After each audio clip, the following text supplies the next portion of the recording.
everyone. It is Sunday night and we are coming to you live from inside of Bat City Comic Professionals in Bradenton, Florida to help you wind down your weekend. As always, I'm your host, Shannon, aka Small Press Shann, here to tell you about all of this week's indie and small press new releases. But before we wind down our weekend with comics, we've got to figure out what kind of wine we're drinking today. So this one is a gift from our awesome friends, Mike and Ash Wolkin, and so I don't have any idea what it is. Let me turn it around.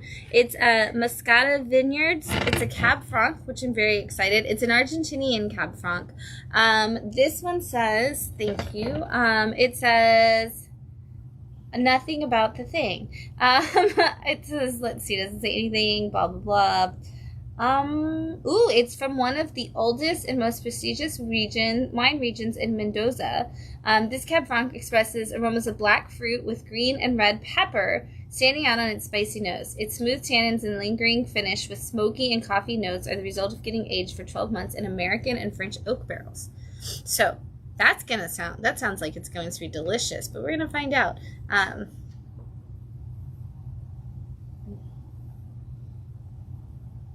trying to smell like all the things it says you'll smell. Definitely says smell like some peppers. Smells like some peppers. Mm.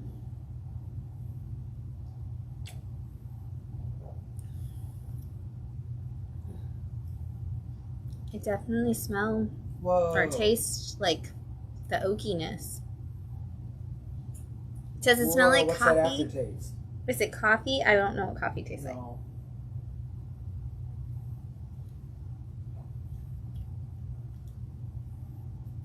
There's a lot in there. I think that aftertaste is the black fruit. It's kind of got a little bit of a blackberry aftertaste. Yeah. Blackberry, plum. Oak. Definitely taste the oak on it. Yeah. It does taste like something like vegetable in there. Yeah. It does have a little bit of that other flavor, like that green pepper, but I'm like, it's not fully like a green pepper. It doesn't taste like a green pepper, but it does taste a little bit more like there's a little bit of spice hiding in there, which is not my expectation with the Cab Franc, so it's kind of nice. Anyway, thank you to the Wolkins. This is delicious. We are going to be drinking this throughout the night while we hang out. If you're hanging out with us, let us know in the comments whether you're watching this live right now on Facebook or you're watching this later on YouTube. We always want to hear, that you're here, that you're hanging out, and what books you love this week, or what books you're loving in general right now. If you didn't get around to your to be read pile this week, that's totally fine. We just want to hear what you're liking on the shelves, in your backlog, wherever you're reading, whatever you're reading. Let us know. And speaking of reading, one of the events we have this week at Bat City, because this is a week chock full of events, we have our book club this week, our Fresh Start Book Club, which only reads the first issue of a different title each month. And this month, perfect timing for Halloween, is Homesick Pilots #1.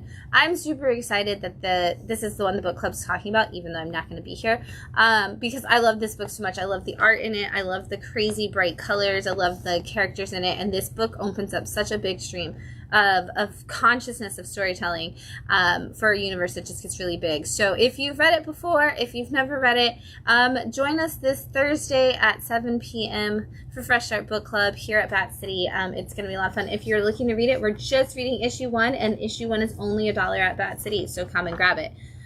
Speaking of events happening this week, we also have Zine Night this Wednesday at 6:30 p.m. I believe it's 6:30 p.m. Come out and hang out and make some cool zines. Katie will be here. She'll be running the event. The theme, of course, this month is Halloween.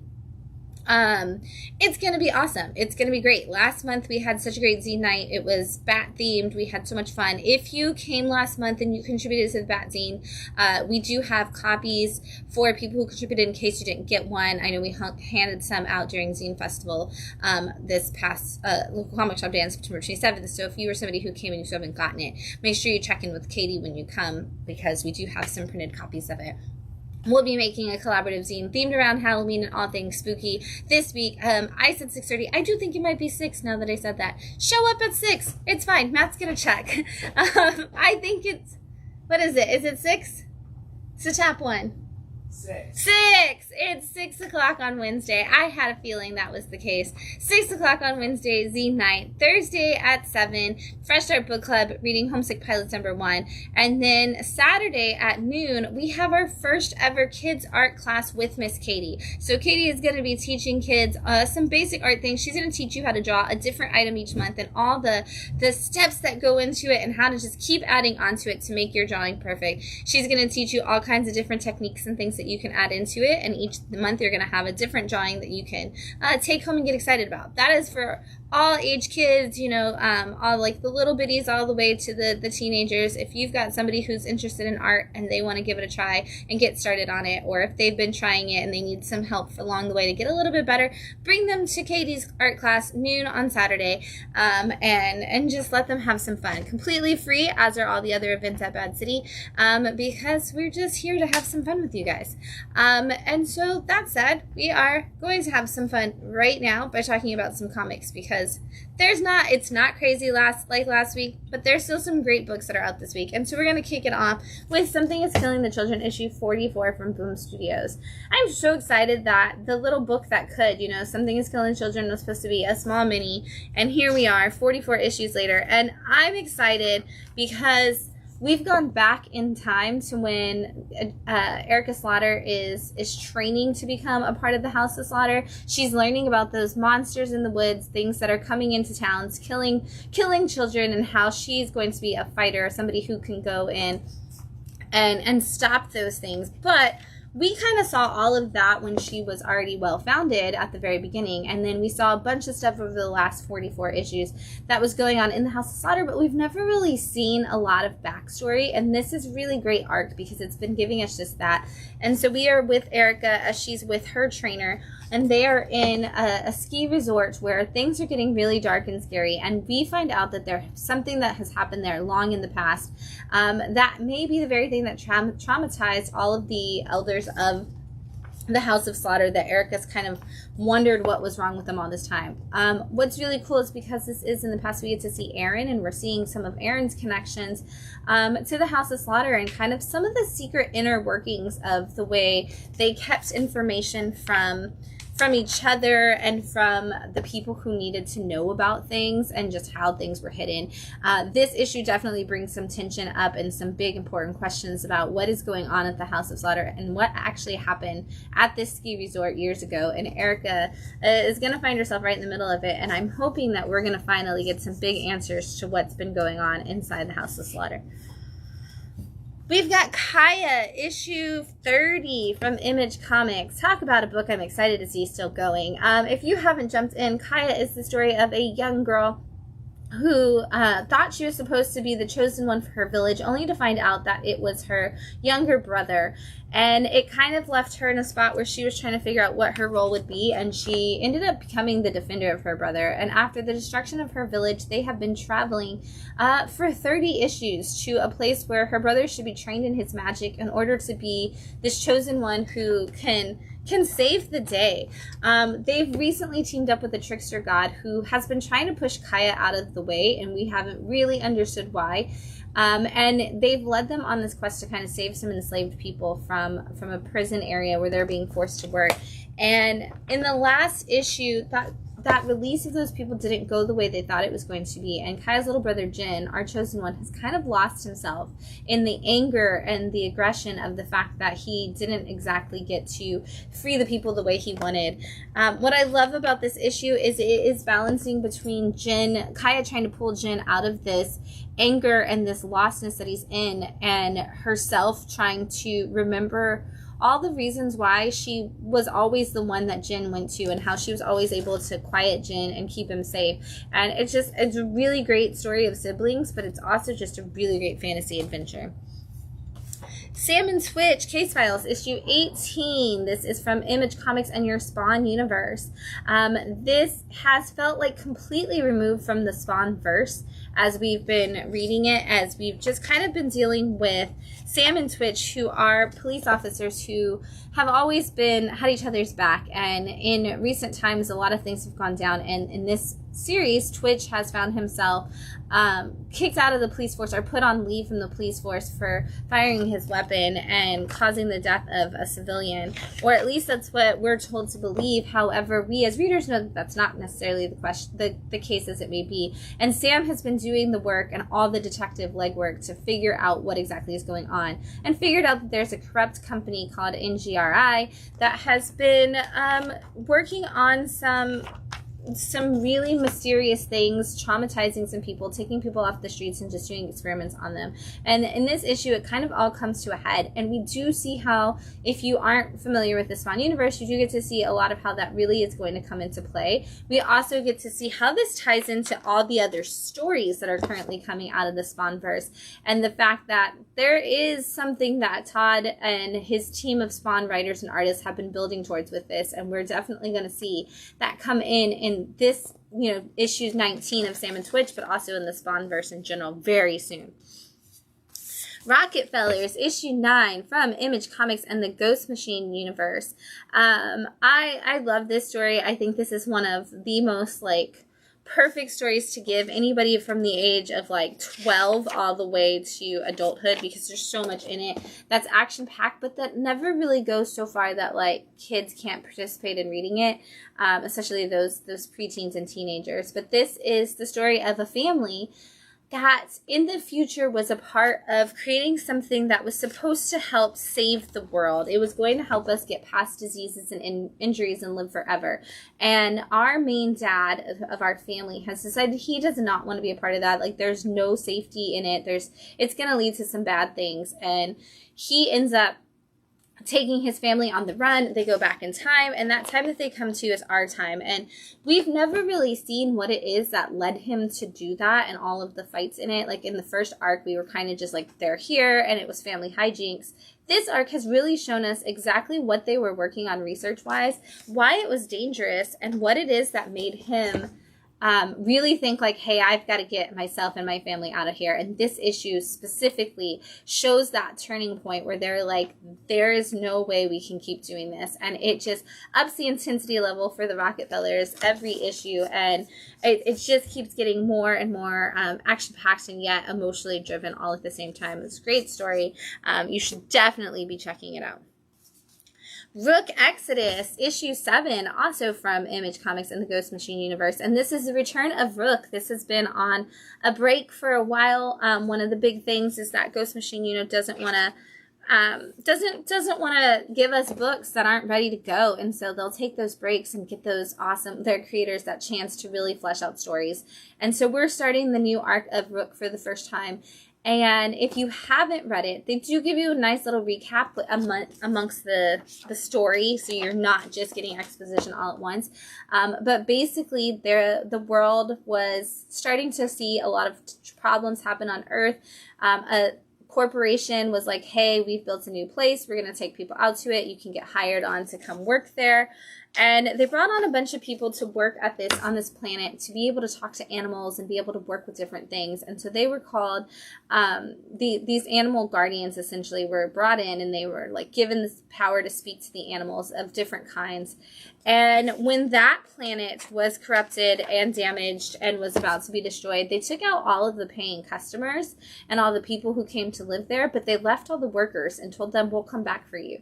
It's been years now, they haven't come back, and the planet is getting closer and closer to dying. And our one leader is kind of reluctant leader as he is, has found himself at a point where he has to bring the planet to a team of build a team on this planet that can actually save it or get them all off of it. And if this is the safest place that they can go is building their own place, then they need to figure out how to get rid of all of the people who were brought in to destroy them. And the action and adventure of this story is such a unique way to do one of those, we destroyed the Earth, so we moved to another planet, and then it's haha, we destroyed this one too, and corporations are bad.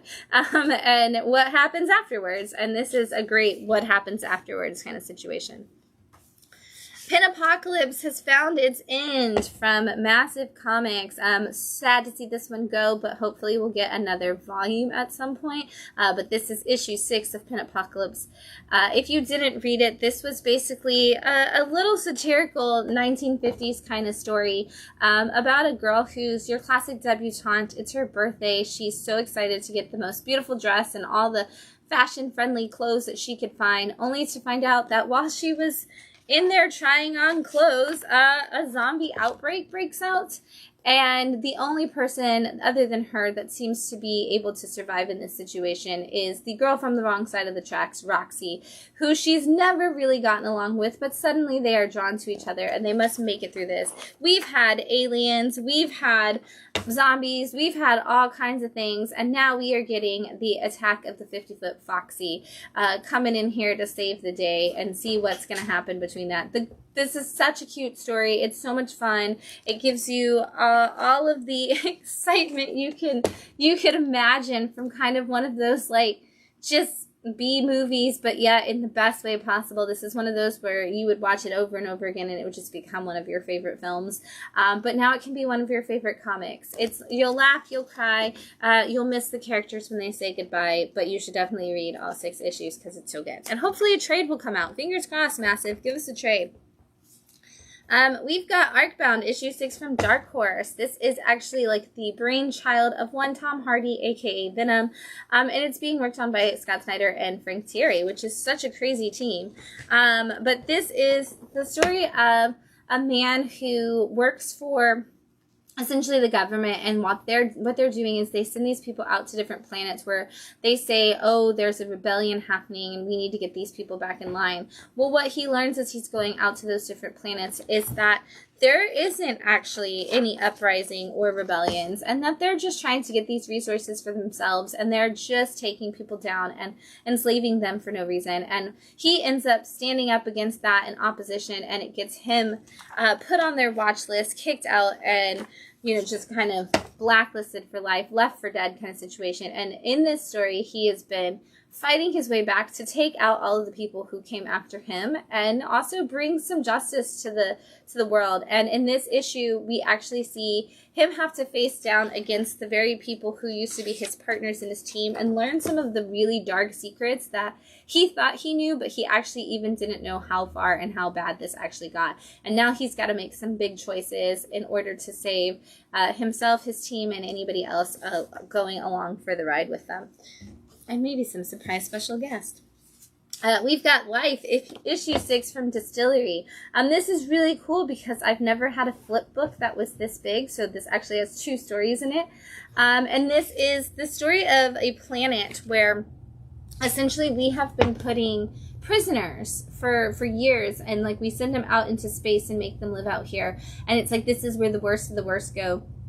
Well, a couple of people have figured out that there's also some, hidden diamonds on this planet, and they want to break into this planet and get the diamonds, and they assume at this point that the prisoners have all died off and there's nothing there, only to find out that time moves differently here, and these convicts have definitely been kept alive, and they are going to have to face off against them head to head if they are going to do that. Everybody is corrupt and terrible in this book, and there's so much double crossing. And you get one side that's told from the convict's point of view and one side that's told from the professional thief's point of view. And you get the wrap-up of those things in this issue as we see exactly how far everybody's willing to go to get what they want. Adventure Time, issue 6 from Oni Press.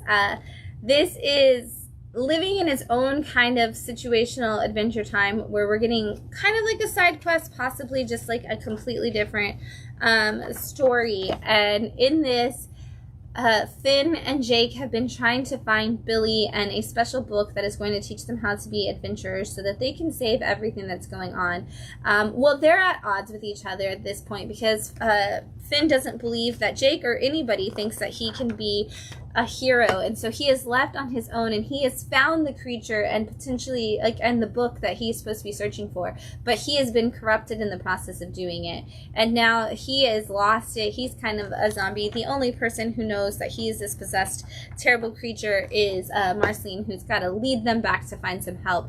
Meanwhile, Jake has also tried to do what he thinks is right to help Finn, and has ended up possessed in his own way. And so we have our two heroes actually in the most of trouble, and their friends are going to have to figure out exactly how to band together and save the day for them, while also kind of realizing that maybe the way we talk to each other, it can really impact what people do. And so if you're a fan of Adventure Time, this is just a fun story. It's not going to be something that recaps anything you've had before. It's going to be completely new for your adventures. Vanishing Point, issue 5, The Mad Cave. I love this because this is the sci-fi anthology of existential conversation from the one and only Mark Russell. It is so good, and this one is amazing as usual. This is all about a man who has realized that maybe for him, he just wants to die. He feels like he is already trapped. He's trapped in this space that somebody put him in, and he doesn't feel like there's anything for him. And so he's constantly having to go about his day and just trying to find a way to escape life. And he's being told by the counselors in charge of him and the people around him that they can help him, and that there is stuff to live for, and there's you get to see all these activities he gets to do, and just how perfect his life could really be if he just leaned into it. And it's just a whole conversation about like what is the importance of life. Except it's Mark Russell, and there's something else to it, and there's this whole existential dread that hangs over him and you as the reader. And as you try to piece it together, you start to see like maybe he's right, and maybe there's this weird thing going on, and maybe you need to look more closely at what he's being told and what's happening. This is a one-shot because it's part of an anthology, so I don't really want to give you anything else that goes with this, but if you're not reading Vanishing Point, you totally should. And the twists and turns of this particular issue are definitely going to teach you that the things that people say don't always mean what they say they mean. And sometimes we need to be careful of what we're hearing. Illuminati, issue 4 from AWA. This is a 5-part series, so something big and crazy is going to be happening in the next issue. And this one definitely gave us some more turns to hit that craziness. So if you haven't read this yet, this is the story of a woman who finds out that her sister has been murdered after going out to California to try to start a musical career. And she's convinced that the producers and the people behind the album are the ones who killed her sister. And so she starts getting involved with everything that's going down, and is like starting to investigate these people. And she makes a friend, and she's like, you're the only person I can trust with this. And he kind of gets in over his head really fast. And now the sister is way trapped in this. She's gone possibly too far where she can't remember what her ultimate goal was. And is she going to lose sight of it or remember why she's there is a big question. But also there is somebody who is now leading the friend into this darkness himself and trying to say, like, you're the only one that can save her. But is he prepared for what that's going to entail? Because death, destruction, and like imminent demise is on the table for everybody in this book. And we've only got one issue left. So who's going to make it out and how is something I'm so like completely ready to see. We've got Be Not Afraid issue 4 from Boom Studios. This is such a cool concept. This is all about a woman who had a baby with an angel, and that baby you would think would come out to be perfect and wonderful, except it is the exact opposite. He comes out filled with all kinds of evil. And not only does he bring that evil into himself, where you get like, you know, that classic horror thing, but he has brought evil to the whole town. And there seems to be a million things plaguing the people there. Crops are dying, water, like fish in the water die, all kinds of stuff die. And so this woman believes that the only thing she can do is to kill her son. And years have gone by now, and she hasn't been able to do it. And in this issue, we get to see a couple of different things from the town. We get to see the townspeople kind of start to believe that if God is punishing them, then maybe they need to fall like further into what God wants from them and kind of get a little fanatical in their belief system. And then we also get to see a conversation between the son and the mom and learn how much he actually knows about who he is and his mom's like secret plans. Everything about this just has this high creepy tension that you're constantly like, what is going to happen next and where's this going? And this book definitely plays into the religious horror aspect of the whole thing. And once again, more twists and turns in this issue that you're just like, how is that ending anytime soon? I'm going to take another drink this morning before I go because I'm like almost halfway through.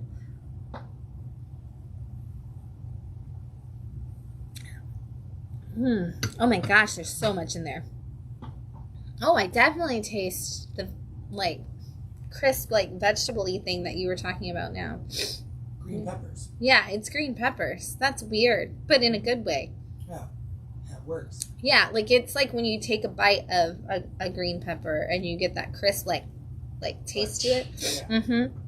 This is, we're drinking La Mascota, and it's a Cab Franc, but it's an Argentinian Cab Franc. It's from our friends, Mike and Ash Wolkin.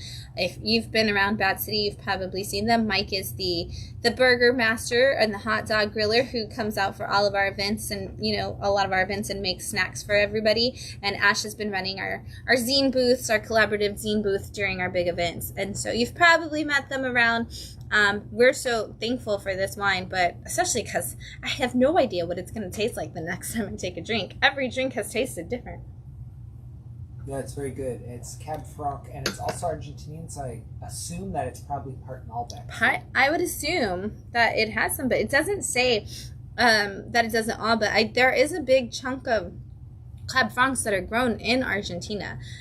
Is it the same? It's so weird because that's like, I guess it's equally far from the, like, equator, but in the opposite direction. From France. Yeah. And a lot of people grow Cab Francs. I've seen ones from Portugal. There's some California Cab Francs. And really, it's just buying the vines. Right. So if somebody wants to grow some Cab Francs in our neighborhood.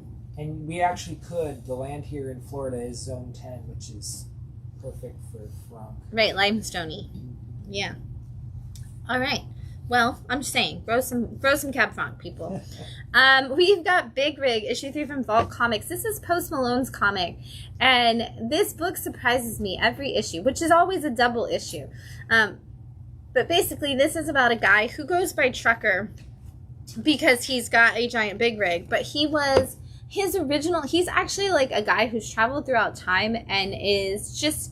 In this issue, we learn a knight for the people, somebody who originally was in the Knights Templar and was supposed to be fighting for religion and all of those things, and realized that wasn't fighting for the people. And so he kind of left that life so that he could be somebody who kept people safe from evil. And that ended up not necessarily working the way he wanted to, and you'll see some of that in this story, but it has brought him to this place now where he is fighting against... he has been brought back in time with his big rig, and he is fighting against an evil, and he has a couple of people that he's teaming up with from different parts of the area, and that are all not accepted. These witches of different kinds and warriors of different kinds. And in this issue, we see a lot of that start to actually really start to crumble. Like, they start to face demons that are bigger than what they're prepared for. And we see them kind of have to seek refuge in a place that isn't going to be the safe space that they thought it was going to be. And that's how we learn a little bit more about each character and about how they're connected and really just how far they're willing to go for the fight that they're in. It's such an interesting book. It's not anything that you would think it would be. We've seen a lot of people checking this book out, and I'm not surprised because it definitely keeps the story going in an interesting and exciting way. And has some really cool art, and I love the way they use the red color in it. We've got Cruel Universe Volume 2, Issue 3 from Oni Press and their EC line. I was going to say EC Horror, but this is... It's EC Sci-Fi, really. And this gives us 3 new stories to add to our EC collection, and I'm really excited because there's some great ones in here. The first one is all about an alien invasion, and they really just don't want to cause harm to people, so they decide the best thing they could do to make Americans trust them is open fast food restaurants. And they give great jobs, they have great pay and benefits, and we get to hear the story from the mind of a guy who actually works there and is like, you know, actually they're great bosses. But then he discovers there's a little bit more to the story than what he thought, and as he is preparing himself for the potential to move up the corporate ladder, he definitely finds that maybe that's not the direction he wants to go. The second story is the stories from Cecil Castellucci, which is about two women who work as scientists together, and they are working to study the pheromones that different bugs put off. And while they're in the process of doing that, a man comes along who one of the girls falls in love with. Unfortunately for her, the man likes her best friend and her lab partner, and so she gets really... she starts to get really jealous and a little crazed about it, and so she starts to use her research to figure out maybe there's a way to make men less attracted to certain people, and that does not go the way she wants. And then the last story is from Sarah Gilly, and it is a story who did Eat the Rich, and it is a story about a man who designs a bunch of different apps and technology, and he's just this corporate overlord who essentially makes everything an additional cost. You want seatbelts in your car? That's an app for that, but it's going to cost you additional money. You want traffic lights to work, things like that. And so he goes out into space and is on a mission and finds out that sometimes you should pay your employees better if you need them to, you know, step in and make those in-app purchases. Great story as always. I'm super excited for this issue. This was a great one. And if you, you know, are always looking for something fun and people getting their comeuppance, EC books are always a great way to do that. Detective Kaiju issue 3 from Massive. This is part of a bigger universe from the Massive world, but you don't actually have to go into that universe, which is the Quested universe. We first saw Detective Kaiju in there. This stands completely alone, but if you're ever like, what is the Underbrawn or anything like that while you're reading, you might notice, you know, that some of that is where this comes from. And we do see a little bit of that in here. Kind of one of our first encounters of Detective Kaiju actually meeting the cast from Quested back in the very early days when, and how he became known as Detective Kaiju. We get to see a little cold open essentially of that before we go back into the story at large, which is just a really cute, fun thing. But then we do go back to our main story, which is following Detective Kaiju as he is trying to figure out what happened to a dear friend of his, because Detective Kaiju's first job was actually as an actor on an island where people made all of the films, and recently one of his friends showed up and died in front of him, and he has been trying to figure out what exactly was the reasoning for the death of his friend. And he has returned to the island now, and he sees that the people there have been possessed kind of by the idea of these people who are the producers, their gods, who are supposed to be taking this ultimate sacrifice. And he's worried that a cult-like undertaking has gone into all of his friends and people that he used to know, and he gets his first little bit of information. And unfortunately for Detective Kaiju, it's that he may have been led there for his nefarious reasons, and he's got to figure out all of these things and how they connect together. And we start to see him put some pieces together in this issue, but it definitely leaves us open for some big problems coming for Detective Kaiju, and we still have not solved the case at all. Speed Racer issue 3 from Mad Cave.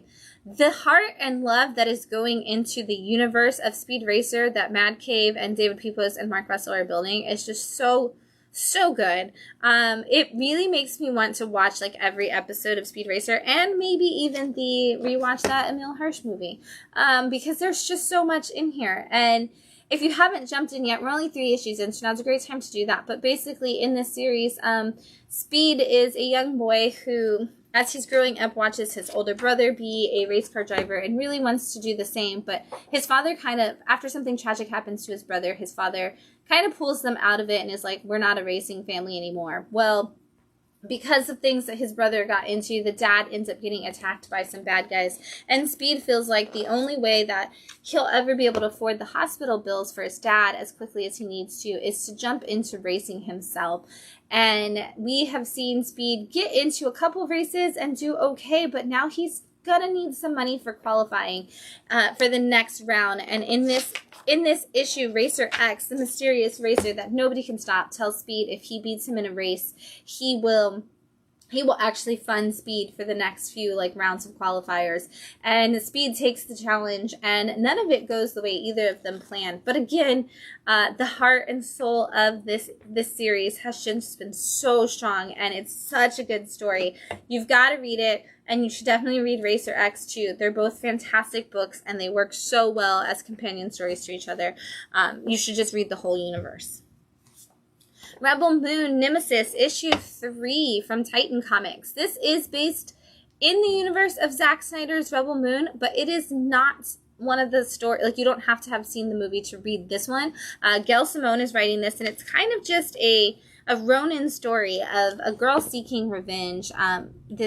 She's a young girl who sees all of her family and her entire village taken out by a military operative, and she is determined to go after the 9 people who she has discovered were a part of that operation that came and took down her people. And so she has made it through a big chunk of the list already and is trying to move faster and faster.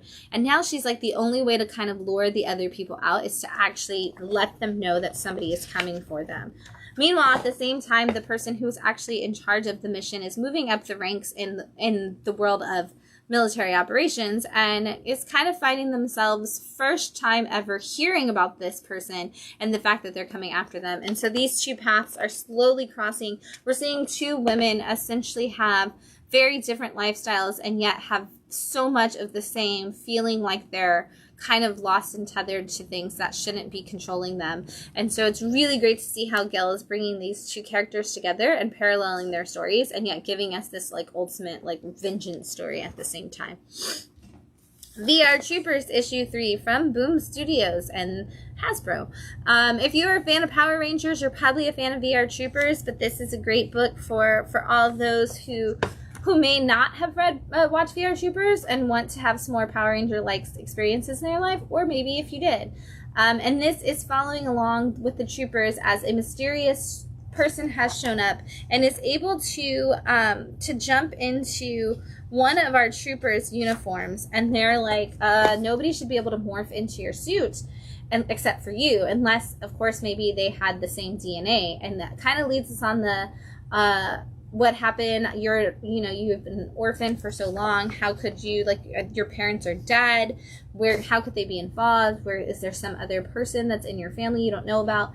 Meanwhile, there's some other stuff going on, and some of our other troopers are trying to figure that out. There is a lot of hide this from the people in charge of the troopers, hide this from ourselves, from each other. A lot of just complete and total, somebody is hiding something and we can't trust anybody kind of situation going on. And so we're still trying to piece it together and see what exactly is going, but some big reveals always happen in issue 3 as we get our turn, and this is no exception to those rules.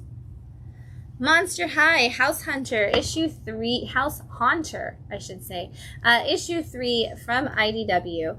I love this book so much. It's just so great. It even says, frights continue in IDW's spectacular pun-filled bi-weekly series, and that is the best way to describe it. In this series, a couple of the girls, Frankie, Claudine, Jackie, Laura, and Laguna go on a break to stay in an air scare and bee, and they're so excited because they think it's going to be haunted because all the humans say that it was really spooky, only to get there and be a little disappointed until they accidentally wake up a Titan who is the mother of monsters, who is now determined to cause some definite darkness and take over the world and maybe control all monsters. And the only people who can stop it are, of course, the girls that are stuck in there, but the house is on the side of the Titan, and so they are now finding themselves going to actual war with the living entity that is inside of this home. And it's hilarious, it's funny, it's heartwarming, and it's great for fans of Monster High and beyond. If you don't know Monster High, this is a great series to get into it because it is all of your favorite classic monsters kids just having some puntastic filled times. Eat Your Young, issue 2 from Mad Cave. This is such an interesting concept for a story. Basically, there is like this immortal family that kind of rules over everything, and every certain amount of years, they find themselves having to essentially decide if they're going to keep ruling or if their like kid is going to take over. And in order for the kids to take over, they must kill the person who is the alpha of the family. Well, normally they're all immortal, so it's like, how does that happen? Well, for a certain amount of time, this small window, everybody essentially, like when the alpha decides that they are willing to be like replaced, everybody becomes mortal for a few days. And these people have lived hundreds to thousands of years, so they have a lot of children who could potentially take their place. And in this series, in this last issue, they all gathered together for the most part to kind of figure out who the dad was going to pick to take over and who was going to be the one chosen to kill him. Well, you know, that's not really going to work. That's as cute as that is, that you're going to choose your successor. That's never how that actually goes down. And now there is a war for the spot. And there are a lot of people vying for that top spot, and they are definitely going hard on the fighting. And we start to see all the characters picking up that mantle of, I want to be the one to lead, and we're seeing alliances form only for them to be destroyed all in the same like spread of panels. So it's really, really cool to see. We're going to figure out who's going to win and whether or not they deserve it. We have Skin Police Volume 2, Issue 2. If you didn't read Skin Police Volume 1, you definitely have to read Volume 2. It picks up literally like the same page that Volume 1 left off on. This is, Oni Press has really been giving us a lot of very like Philip K. Dick style stories, and this is another one that kind of falls into that category, because it is about a world where when people couldn't have children anymore, they started creating clones or duplicates of them, and then it just kind of became outlawed to have the duplicates, and then duplicates started like exploding on people, and everything got really wild and crazy. And so they created a whole department that was supposed to make sure like duplicates didn't exist anymore. And now we have gotten to the point where there's a rebellion, because we figured out that it's not that the duplicates explode, and it's not that something terrible is happening. It's that, like, you know, of course the government and corporations are kind of controlling this, and they're kind of redirecting the narrative. And we've been following one particular police officer in the force who's learned that everything isn't as it seems, and he's kind of starting to see that there's pieces of the puzzle that don't necessarily align. And in this issue, when his kid gets kidnapped, he also starts to figure out that there's people in his own midst that maybe are not necessarily the good guys that he always thought they were. It's really cool. There's so many layers to this and so many different stories going on towards that ultimate goal of just kind of proving that there's more to it. And yet at the same time, I really don't know if we even know what is actually like there that we're proving just yet, because of the twists and turns. Tales of the Shadow Man, issue 2 from Valiant and Alien Books. I have got to say, of the Valiant books, Shadow Man is always the one that I kind of like jump into and try, and I'm always like the most intrigued on. This is quite possibly the best Shadow Man story I've ever read. It's such a good story. If you don't know Shadow Man, he is a Loa, which basically means he lives on the dead side, the afterworld essentially, and kind of comes in to deal with all of the demons and things that break into our world to try to keep people safe. In this series, there was a man who was able to kind of cross back and forth, like this demon man who in issue 1 crossed back and forth between the two worlds and did some very big damage. And in issue 1, we saw kind of the lead up to this point where the detective that was trying to chase after this murderer and this thing called on Shadow Man to help her. Well, in this issue, we kind of back up a little bit because everything we saw in issue 1 was from Shadow Man's side. And so in this issue, we actually get to see everything from her side. And so we get to see the murders that happen. We get to see what she's searching for. We get to see how it leads her to someone who explains to her how voodoo magic works. And just exactly how she gets caught up in the web of this really, really dark character. And now how she tries to build this, it continues on from there and kind of shows us, like, from that moment where she met Shadow Man, like, where does that take us and how does the rest of the story go? Such a good Shadow Man story for sure, and just a good story in general. If you don't know the character, this is the perfect one because they do bring all of it back again and kind of reboot it and give us all that information about the character. And so it's just a really cool, twisted, like, voodoo tale for you to get into. We've got Fourth Rope, issue 2, and this is from Noir Caesar. This is a story that is all about a kid who really, really wants to get into the world of wrestling. And he's kind of got that big bravado of, like, oh, I can take you all down and I can get in there and I can have my spot. And we saw in issue 1, like, him really try to force himself into that. And in this issue, they're like, you know what? We're going to give him a chance. We're going to let this guy get into the fight. We're going to have him take on the champion.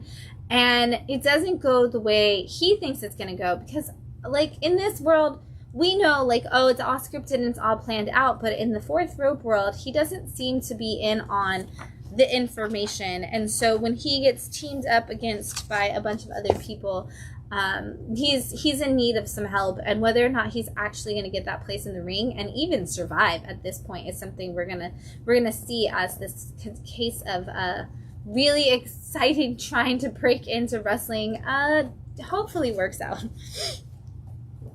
All right, we've got some number 1s for you. First up, we've got a Adventure Time one-shot that is called the Bubble Line College Special, also from Oni Press, and this is done entirely by Carolyn Cash. So if you are a fan of Pee Pee Poo Poo, and you know Eisner-winning Carolyn Cash, this is such a great one. I don't even know Adventure Time other than the book that is coming out right now from Oni Press, and I love this because I just love Carolyn Cash. This is the story of the Bubblegum Princess and Marceline and their meeting in college. And so it's supposed to be like, they literally make the joke, like, we're not doing fan fiction, we're giving you an alternate reality look. And it's like, but if it was fan fiction, this is what it would look like. And I love that they're just, like, making their own joke that, like, yes, this is fan fiction from Carolyn Cash, and, like, just go with it because you're getting a story from Carolyn Cash in the Adventure Time universe, and who doesn't want that? And so it follows our sweet Bubble Princess as she shows up to college and finds out she's so excited to get to learn you know, this wonderful, exciting thing, learn all of her princess classes, be on her own, get away from her people, and actually get to major in a couple of cool things and be excited, very annoyed to find out that Finn and Jake are there, but the reasons why are hilarious in the end. And then she finds out that Lumpy Space Princess is going to be her roommate, and Lumpy Space Princess is everything she hates. She throws parties all the time, she doesn't want to do her homework, she breaks Princess Bubblegum stuff. It's just a thing that just frustrates her to no end. And when she's trying to find a way to escape from all that, she runs into this very goth vampire chick who just happens to be the perfect person for her to hang out with. And she learns a lot of college lessons and about, you know, how to sleep when you can and when to study and how to find the perfect person for you. And so we just get to see this great relationship story and them kind of coming together, the fun, the drama, the excitement, as told in a way that only Carolyn Cash's humor could really give us. It's fun. It's a one-shot. Even if you don't like Adventure Time or if you've never read Adventure Time before, I think this is just a fun story of two opposites kind of attracting and finding themselves in as they come of age. We've got the Archie Halloween Spectacular from Archie Comics. Every holiday comes with an Archie Spectacular, and this is our Halloween one, which has a ton of new stories and exciting, like, modern stories and old stories all mixed together in it.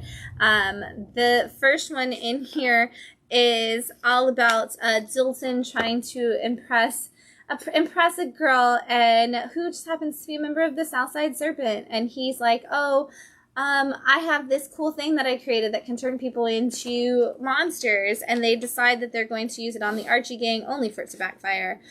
We also get a story that involves Trick and Treat, our new buddies who premiered 2 years ago in the Archie comics. And everybody thinks when they show up, it's going to be a night filled with pranks, only to have those pranks go really, really dark, and we've got to figure out why. And then we have a story of Veronica being told she needs to get a job, so she decides to open up her own Spirit Halloween store in her house while her parents are out of town. And it's quite hilarious to see exactly how Veronica would run a great business. We have another one that's all about Archie and Jughead dressing up their pets for Halloween and everybody getting in on the action, and it's just a cute story of people dressing up their pets. And then we have another story that is really cute. It's one of the classic ones of Archie and Jughead coming to meet Betty and Veronica at a haunted house, only for the girls to think the boys got there first and are trying to scare them, and the boys to think the girls got there first so that they could scare them. And neither one of them are right.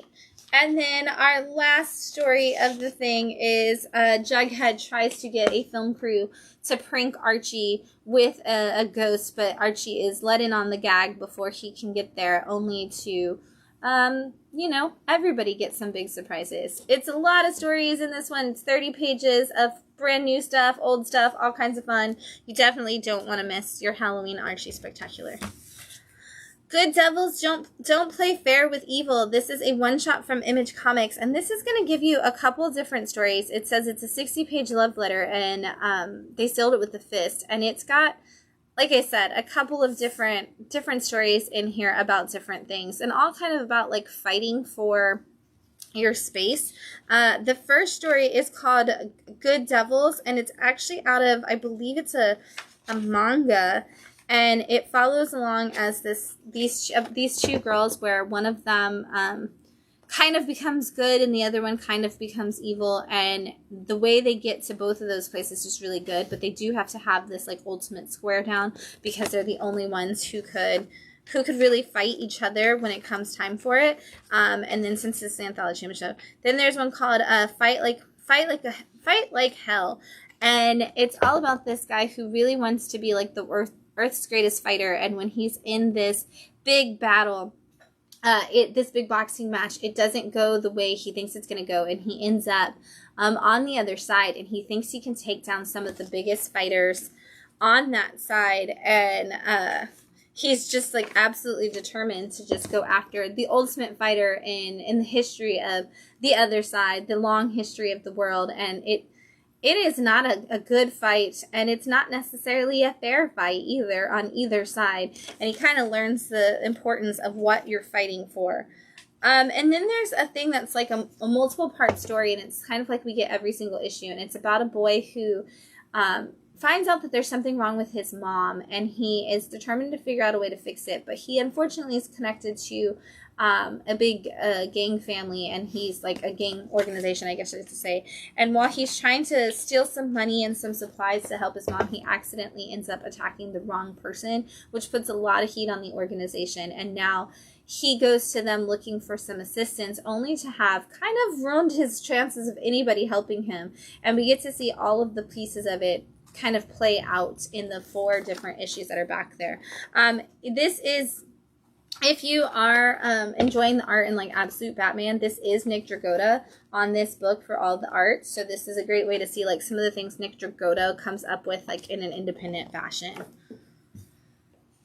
Gunpowder Profits, issue 1 from Mad Cave. I am very excited about this book. This was a lot of fun. This is going to be another one of those just really great action horror kind of stories. This is all about 2 guys who their job is essentially to go in and fight against, the weird, crazy, like secular spiritual world. And so you get to see them take out some demons and things, and then you get to see them kind of go into this conversation with this woman, and you can see like there's all these ghosts and stuff because they're so able to be tapped into that world. They're always seeing the supernatural.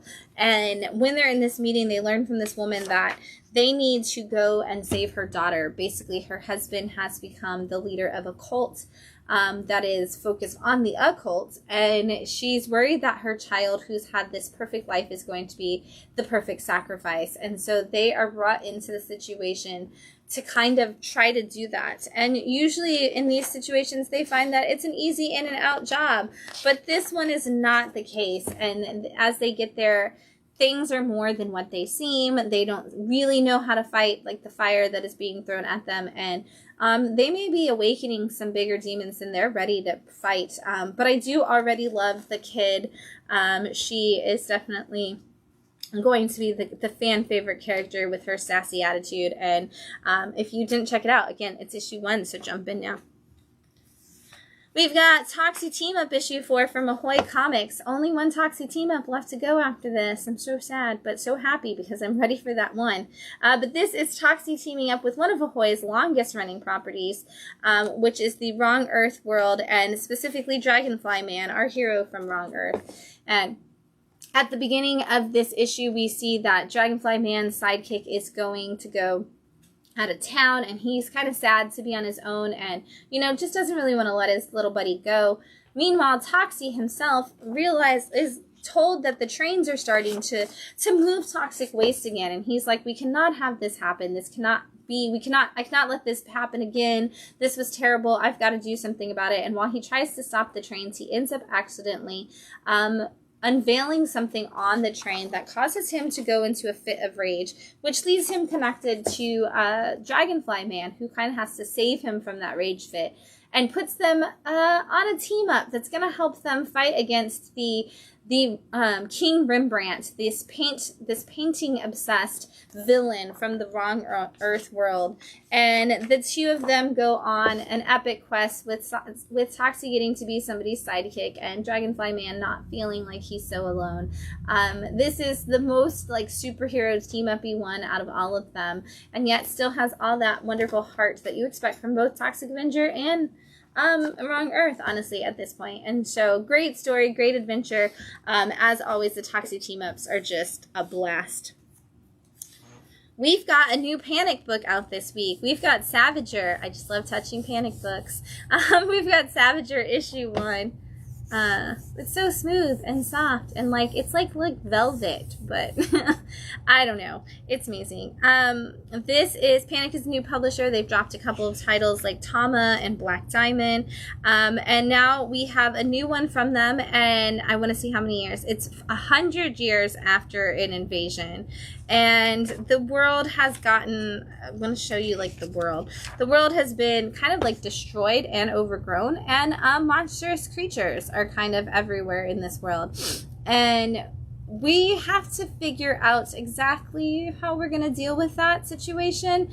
And I have to, I want to get past some of that so you can see some of the cool stuff. So basically, we get to see the invasion happen after we kind of see that we're in the middle of this, attack from all these creatures. We go back and we see the invasion happening, which was a bunch of, alien portals essentially opening up all around the earth. And everybody kind of thinking, is this the other team fighting? Is this us? And then we do see just exactly, how that completely goes down so quickly, and people just losing their family and all of the alien invasion that kind of essentially creates a zombie apocalypse. It kind of puts all of these people into that zombie state, and now we've got our one person who is out there and is trying to fight it and is going to have to kill all these zombies, who's going to have to take it all out, but also kind of hopefully lead us to some kind of solution where we can, save the world. This is our person, our only hope. And we just get to see some really cool, in this first book, you're really getting to see them kind of explore the world. It's like that opening part of a video game where you've just learned your backstory and now you're gonna wander around the world and kind of kill some of the bad guys just so you can see what's going on. This issue kind of has that feeling where we're like, okay, now I know what's going on, let me just look around and see what kind of bad guys there are and what I'm gonna be fighting. It's really cool. It's really cool to see. I just want to touch it. I just love the silky smooth Panic books. Venom meets Resident Evil. It is Venom meets Resident Evil. That is a great way to describe that. Symbiotic, zombie-type creatures that need a... He actually kind of looks like the dude from Resident Evil, too. That's kind of funny. I didn't even think about that. Great analogy, Matt. Thanks. Did you not make that up? No, I read it. Oh, okay. No, I meant, like, is that not your analogy? Because you were like, yeah. It's actually Garth Ennis is crossed. If anyone read Garth Ennis is crossed. I can see that. It's that because it's so, like, violent and bloody. It's very violent and bloody. Which, like, also fits to your Resident Evil kind of, like, analogy. But for fans of Venom, you should read it. Yeah, absolutely. I like that. We've got Magnus Shakuta issue 1, and this is from Wiseacre Comics. And this is a really cool, like, new superhero kind of universe. This takes place in Chicago. And it's all about, we start out with this kid who's just kind of trying to, like, go to college and have his life. He's literally talking about how the girl he asked out, like, didn't show up, and he, just having a normal life. Meanwhile, a great, powerful being shows up from space, who's like, oh, I found him. I'm going to show you this page. He's like, I found him. I'm going through this portal. I'm going to go to Chicago. I'm going to find this guy. I've got to get to him first. And basically shows up and does the, like, hey, by the way, you have, like, a ton of power, and you're kind of secretly this, mysterious thing that can only be, like, can kind of save the universe, but also, like, the bad guys are coming for you and you need to move quickly. And of course, the rational thing that anybody would say in that situation is, like, this guy is crazy, like, he's drunk, he's on drugs, he's something, like, there's no way, I've got no power. And so he doesn't trust the guy, and immediately after the bad guys show up, and we get that showdown between the two, while also kind of learning a little bit more about who this character is and what he might be harboring as a power. And it's like there's a whole nother universe, a whole family life that he didn't know about. Like, where is he really from? What are these people? What has been hiding from him all this time? And we kind of just get to see a little bit of all of that in this issue, as big stakes happen really fast, and, like, you meet a lot of characters, and then you're like, whoa, that was a lot, and a lot of things changed all in one issue. Really good way to move the story, like, all in one issue, where you're like, I feel like I know the world, I feel like I know the characters, I feel like I know the stakes, and also all of that is just getting, like, blown up in my face all at the same time. So really great first issue for a new superhero universe. Starship Godzilla issue 1 from IDW. What if we put Godzilla in space in comics? We could do that. It could be fun. Here it is from IDW as a part of our new universe, which, if you know, the Keisei era has kind of been a lot about, like, kind of almost the Jurassic Park era of Godzilla, where we're seeing a lot of, like, mutations and a lot of people trying to, like, blend kaiju DNA into people and other animals and things like that. And this is really not any different. This is all about a group of people who are on a ship, and they're kind of those scavengers who go out and take jobs and find things throughout and, resell them. And they, in this one, find some kaiju eggs, and they are supposed to be taking them back to their buyer, who's going to, just pay them a bunch of money, and nobody's willing to talk about who that buyer actually is or what's going to happen to the eggs. Well, one of the people on the ship accidentally lets the kaiju that's awake, that's cracked out of its egg, out while playing with their cat. So they try to blame the cat a little bit, but that's not fair. And now everybody on the ship is having to figure out how to get this kaiju back. And of course, the immediate reaction is like, oh my god, this is alien. We have to kill the kaiju on the ship. Like, we can't let this kaiju out. We're just going to be short money. And our one girl is like, no, we should just catch the kaiju and control it. And so we get to see, like, these two kind of warring factions going through the ship, trying to find the kaiju and see who's going to find it first and what we're going to do with it. This is going to be a lot of fun to just kind of see fun adventures with kaiju in space, and it's already just a fun adventure story. Minor Threats is back. This is volume 3 of Minor Threats issue 1. This is The Last Devil Left Alive from Dark Horse and Patton Oswalt and Jordan Blum. This, you definitely need to read all of Minor Threats to jump into the main Minor Threats. We always talk about how with the one-shots and things like that, you can just jump in and enjoy them, but or Minor Threats versus Archie. But this, you actually do need to know your Minor Threats universe. And if you don't know your Minor Threats universe, you should. It is a world where we are following the villains, but not the major villains. We're following a bunch of the minor villains, the minor threats, if you would. And most of our world in this city has been run by Playtime, who is a woman who kind of got all of those minor villains to work together. And in the last volume of Minor Threats, Playtime was living with Dr. Scalpel, and they were kind of figuring out how to run this universe together and just deal with it, and also build a beautiful family life kind of situation. And for some reason, that just, their happiness could not befall them, just like in any super powered situation. And so Frankie, Playtime, decided to leave, wanted out of all of the situation. And Dr. Scalpel has kind of taken over and has been running everything in her stead, and has changed how she's doing it. She has had no problem teaming up with the billionaire guy who's coming in, and that is going to backfire really fast in her face, because we find out in this issue that you can't trust the billionaire bad guy or the billionaire good guy. You just can't trust billionaires in this universe. And we see that there are some mysterious disappearances, some crazy clones popping up, and we need some friends and family, like some friends and familiar faces to come in and help us fight exactly what's going to happen in this world. And where is that team up going to be, and what's it going to look like? We're going to find out in this arc. The Last Day of H.P. Lovecraft. This is issue 1, possibly a one-shot. Like, you could leave this right here and just have created a really weird story about H.P. Lovecraft, or it could open up a whole new world. But this is from Boom Studios, and it has some really wicked, crazy art that works really well with the story. And in this, we are seeing H.P. Lovecraft in a home who, like, they're like, you know, you're coming to an end, you're going to be dying. There's not much time left for him, and they're like, is there anybody we can call? And they're like, no, he doesn't really have any family. He has an aunt that's kind of crazy. But there's this mysterious man in the hallway who's been asking to speak to him for a long time, and we think maybe we should let him in. And they're like, okay, give him a few minutes.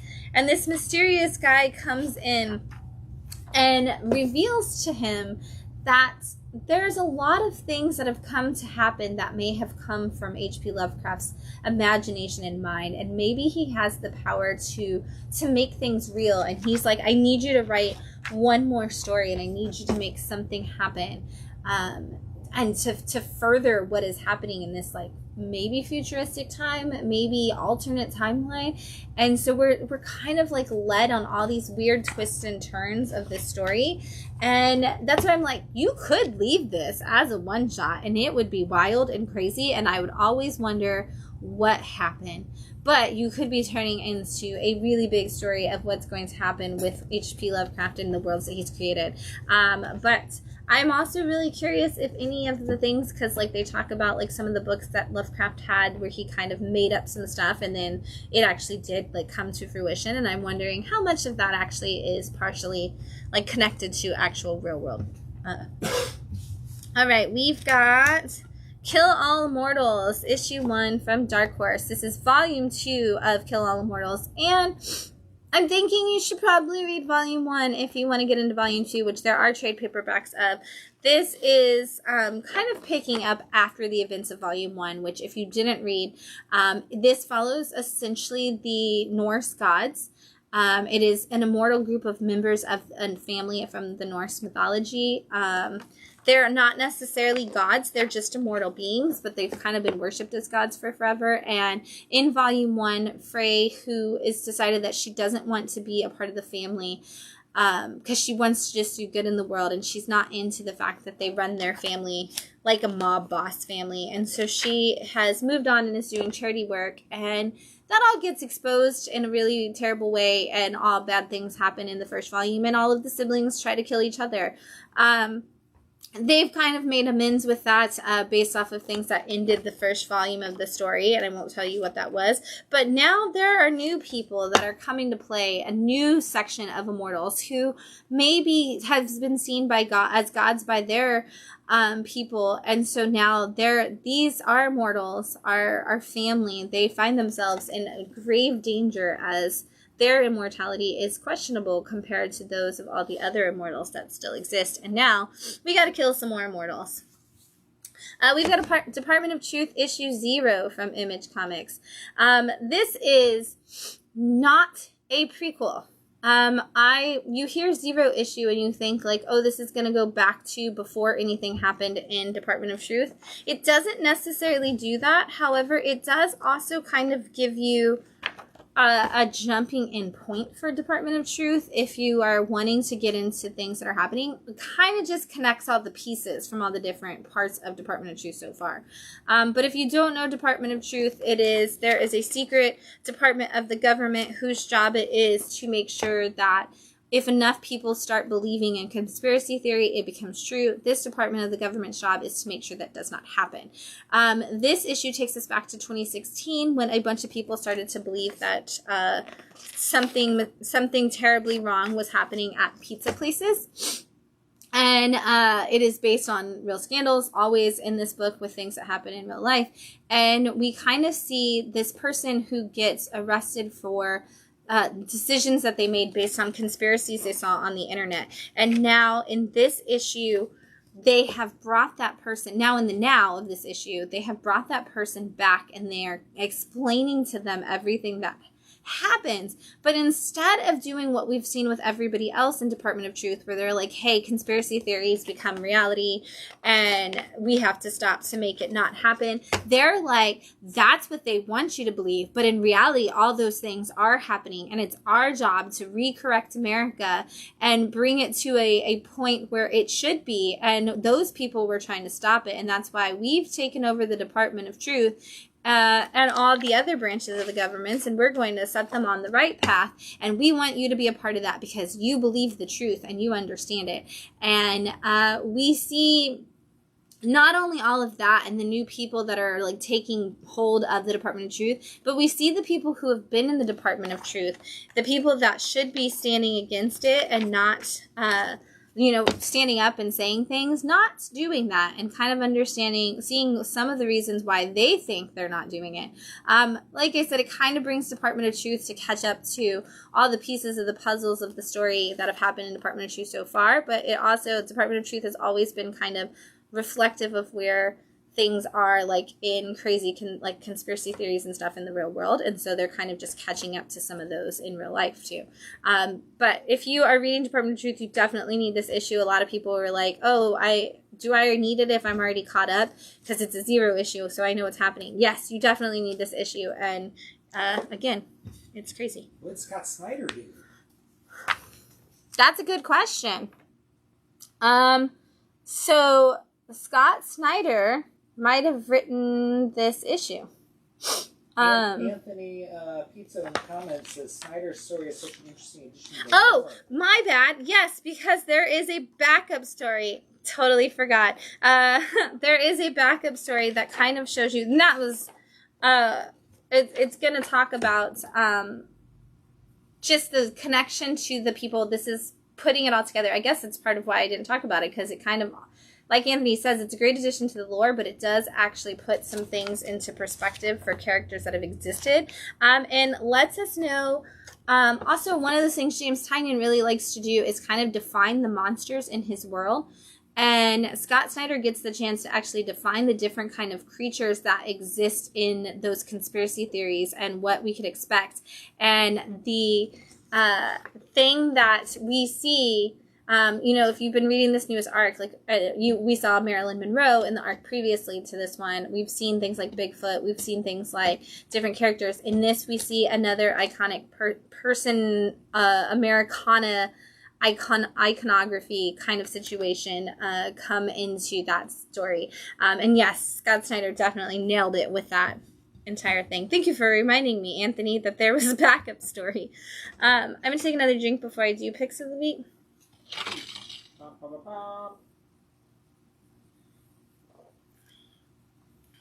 That's completely different again. It's kind of closer to it was at the beginning, but now with all the flavors like properly blended from the new flavors and the old flavors. Very good. Very good. Thank you, Wolkins. All right, I have some picks of the week, one of which I'm just going to tell you I have to order more, and hopefully they exist. But The Author Immortal, issue 1 from Image Comics. This is great setup for a universe. If you are a fan of Helen of Windhorn. This is going to be a great one for you because it does kind of have that same life and death of the author kind of reality into it. It's blended into like the fiction of it. But this is the story of a man who is a professor and a terrible human being. I'm just going to say it. He's not a good dad. He's not a good fiance. He's not a good person. And he gets a call from a well-known celebrity writer who has built their career on writing young adult fiction. And really, we kind of just skipped over middle grade in there, but it's okay, because it's middle grade fiction in this book, but it's okay. But they are writing young adult fiction, and this person calls them in and is like, I want to hire you to help me write a series, and not because I think you're a good writer necessarily, but because you are the world's most authoritative person on this particular writer that once existed, and who's known for writing the greatest young adult, before we had young adult as a category, literature that ever existed. And because you understand this person so much, I think that you can go in and you can do the research and you can help me write this book the way you need it to be. There are so many layers to this story, between the connection between this professor who's going to be writing this book and their child, the person who is the celebrity writer who has something going on in their life. They seem to have some mysterious connections to some dark entities. And then there's also the mystery of what actually happened to the original author, the one that the guy is obsessed with, because he disappeared suddenly and mysteriously after writing his 14th book, and nobody's ever really known why. And now we are starting to uncover some of those dark secrets and what might be there. And there's so much in this first issue. There's so much in this first issue. You're gonna think that you got to issue 3 and the turn in the story when you get to the end of this, because there's so many big reveals. But it's a great story. Great character development, great story development. You already understand so much of the world that you're going to get, and it mirrors a lot of the elements of the stories that it is kind of talking about, which is really cool. The references it's making to the middle grade and YA authors that exist in real life, that it's kind of following, even some of the fantasy writers that go beyond that are more adult fantasy writers that it references. It has so many little nods to them, and even the way they develop the world in this book and the way that they create some of the storytelling atmosphere, and it's such a well done book. I can't wait to see where this goes. If you didn't pick it up this week, make sure you add it to your radar at whatever comic shop you shop at, because it's definitely going to be one we're talking about. On the flip side, the most outrageous thing that you are never going to think is going to be my pick of the week, I'm actually bringing Cold Slither. This is a one-shot from Image, Skybound, Energon universe. If you know G.I. Joe, there is this band in the G.I. Joe universe that this year at San Diego Comic-Con got to have like an album release party and things like that. It was insane. But this is a one-shot that's kind of hilarious and amazingly done. I was telling Matt, it almost is like Spinal Tap meets Josie and the Pussycats, because this is all about that band, and we're following along as a guy is doing one of those like VH1 behind the music kind of tell-alls, and he explains that the band was put together by Cobra, because Cobra wanted to recruit everybody and kind of brainwash everybody to fall in line and let Cobra take over. Well, now it's been all these years of Cobra running the world and it being a terrible place. And he's like, I wonder what happened to the band. And so he goes through and he finds each of the band members, and he's doing one of those, exposés. What are you up to now? Would you get back together if the band got back together? And kind of leads them all to this, like, do we need to get back together kind of point, and like what would we do, and like there's no point, but then it's like, oh man, maybe we should get the band back together and write some new songs. And so you get to see the band and what those new songs would look like and what things would do, and it just leads to a whole lot of craziness, because they're of course like, well, if you were, I don't want to show you anything from the back end because it is a one shot, but it's like, if you were going to put a band back together who only existed to brainwash people for evil, and now evil has taken over the entire world, what would the band do? And would they be as good if there wasn't subliminal messaging in the songs? What do we do with it? It's hilarious.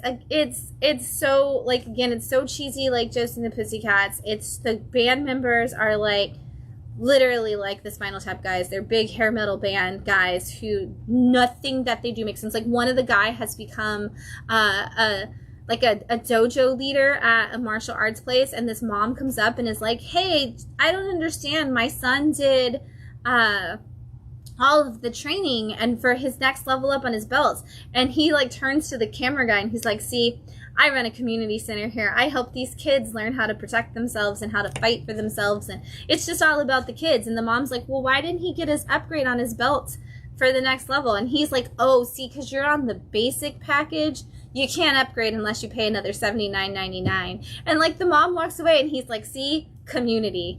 And you're just like, everybody in here is absurd. And yet you get this really great, like poignant story wrapped inside of a ridiculous package.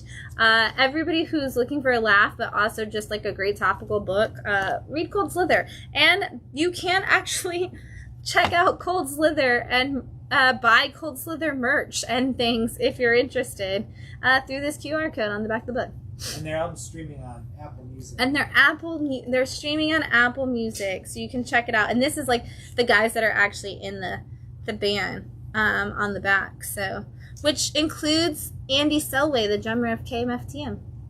So yeah, it's a super great. So a customer told me this week that this whole thing is actually based on stuff from G.I. Joe, which I did just Google. And on December 2nd, 1985, which is Season 1, Episode 51 of G.I. Joe, Cold Slither is the name of the episode, and Cobra's latest scheme was to form the band Cold Slither that's filled with subliminal messages to draw whoever listens to it to their concerts. Was that, you said 1981? 1985. 1985. And so this is like... Because it says in here it's been 40 years yes. when they go to interview them. So that's Correct. Funny that it actually is exactly 40 years. This is from your G.I. Joe Real American Hero universe yes. and stuff.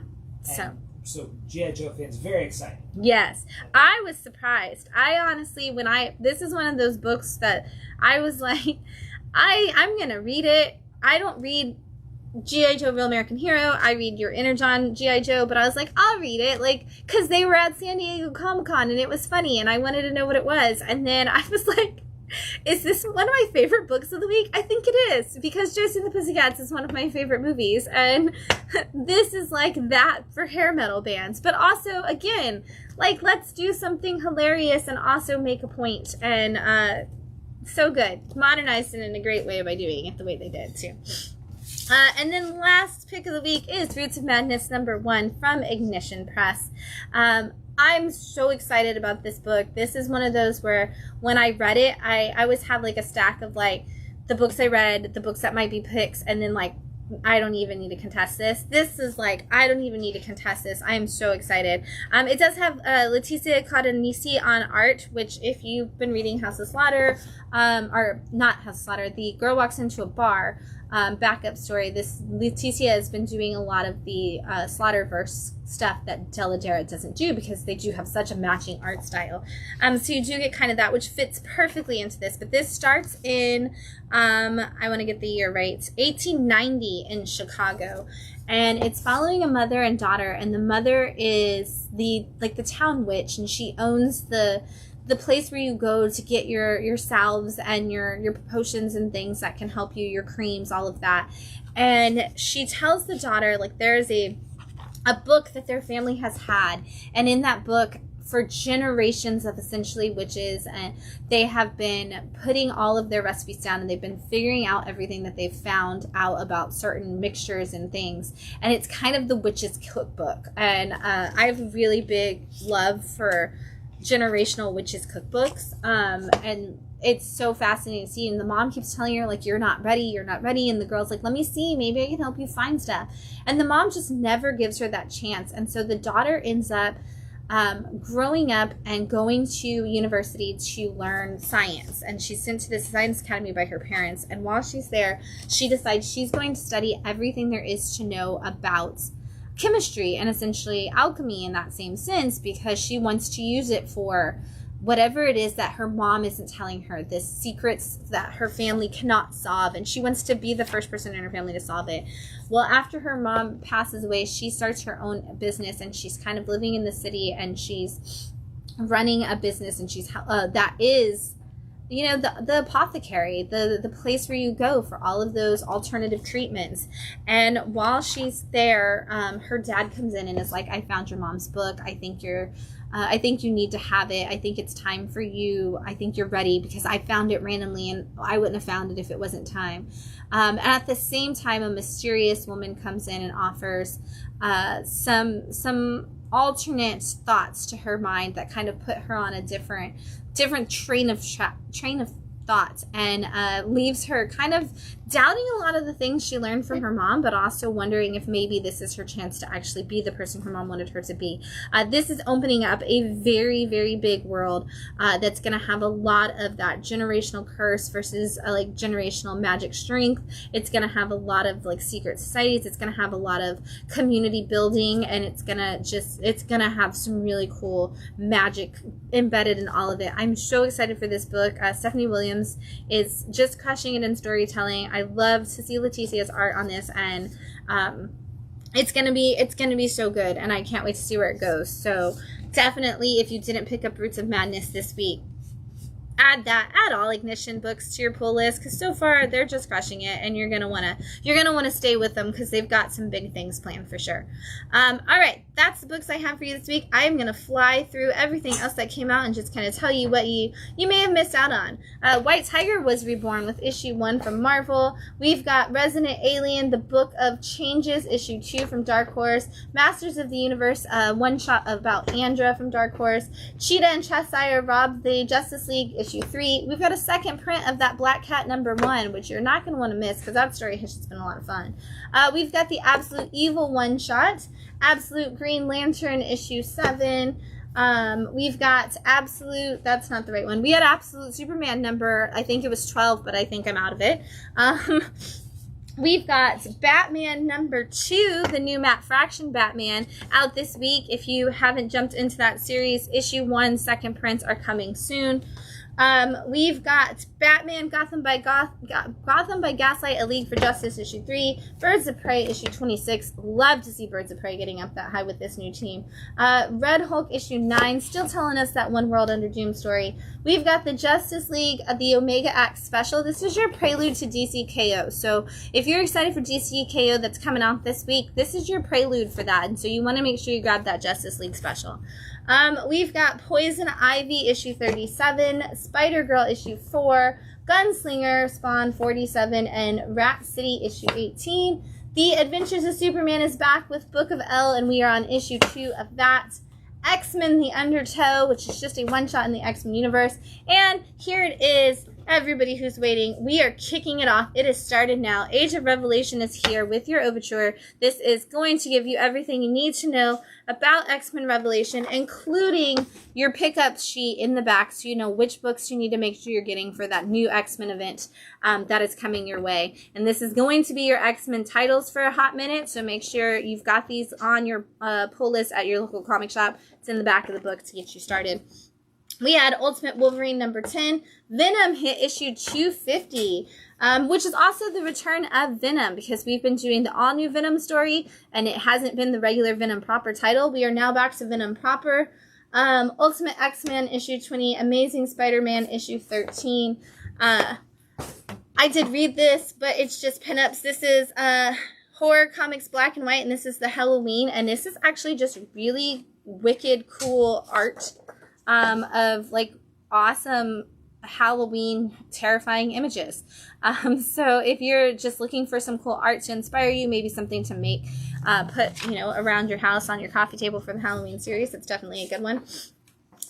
Archie's Girls, Betty and Veronica. This is a facsimile of issue 75, which is a old Halloween issue.